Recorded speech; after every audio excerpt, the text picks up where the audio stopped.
Po, may tanong po ako, may Facebook link po. Paano po kaya ipapabago ang pangalan ng anak ko? Kasi po naka-registered na po siya.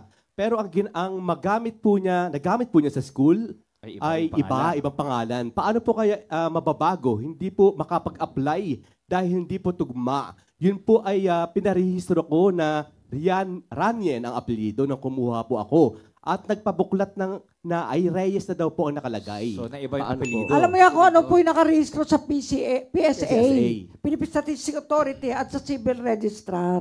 Ngayon, kung magkaiba sa Civil Registrar at PSA, dapat ma-reconcile po yan. Makikipag-ugnay ng PSA sa Civil Registrar.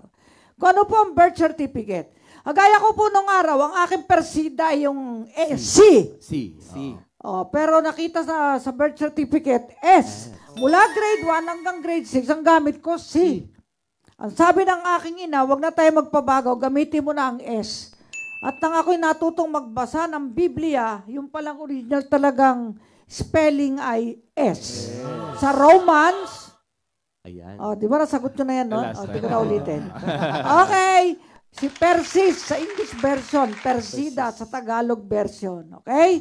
Kaya sundin nyo po kung ano ang nakarehistro. Ngayon, kung gusto nyo papalitan, pangalan, plus surname, lalo pag surname, sa korte po yan. Hindi may typographical error ng surname. Gender, hindi rin.